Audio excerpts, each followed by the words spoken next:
Hey guys, it's Chris Banks, and man, this is the very first episode of Relationship Talks. Man, I'm so excited to be able to talk with you guys, because normally I just be on the podcast and I'll just be rambling and talking and everything like that. But this time you get to actually see the man behind the voice. So here I am on this very first episode of Relationship Talks.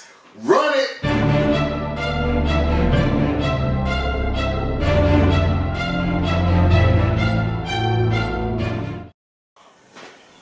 Hey guys, and look, I made this podcast and this YouTube channel so that we can explore what it really means to be in a relationship. Some of us really don't have a clue about it. We're just going in there. So I wanted to talk about what is a relationship. That's step number one. What is it? What is a relationship?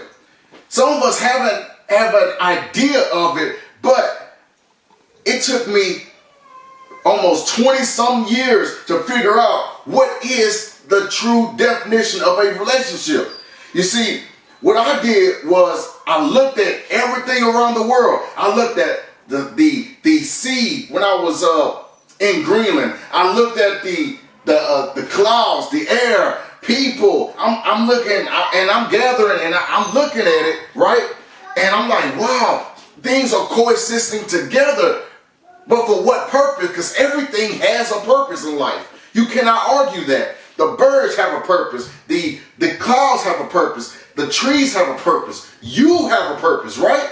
So I'm looking at this and I'm like, okay, what is a relationship? What is the purpose of relationship? And what I found out is that it is something that is designed by God in order for things or individuals to work together for the purposes of Him, right? When you look at the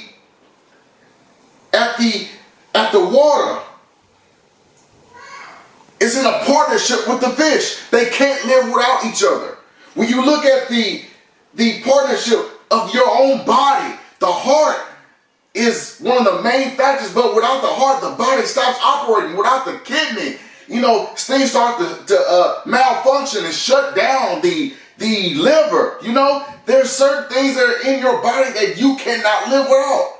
I mean, you can take out your appendix, you can take out your tonsils and still be okay. But without certain things that is in your body, that relationship flowing within your body, you start to drop.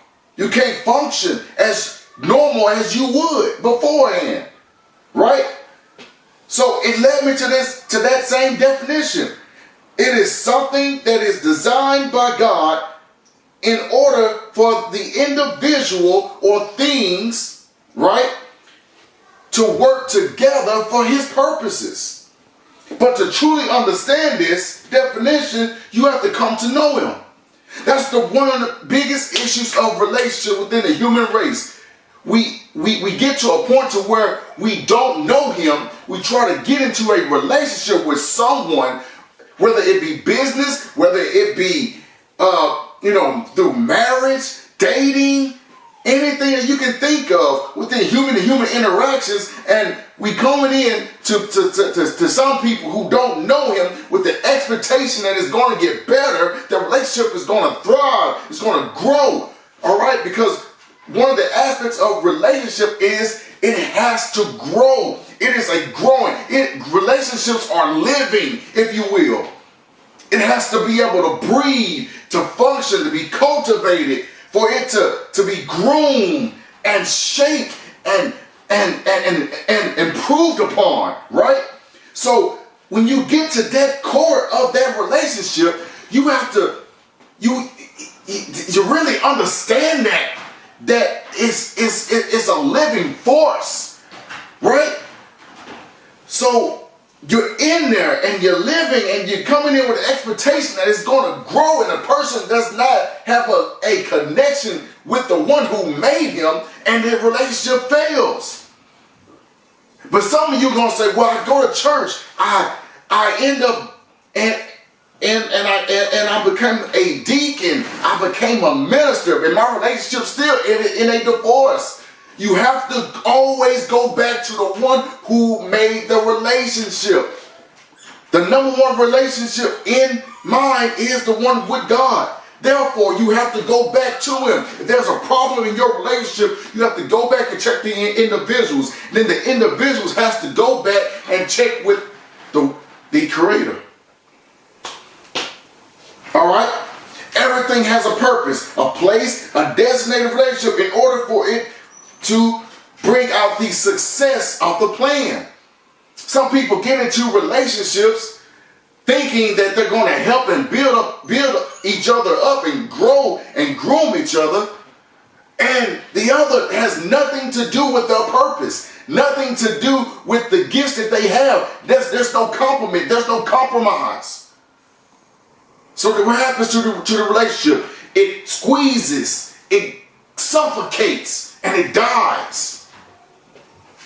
I'm telling you, you can go to church all you want to. You can go to prayer meetings all you want to. You can go to Bible study all you want to. But if you are not working for the purposes of God with that mindset, you and your relationship will fail.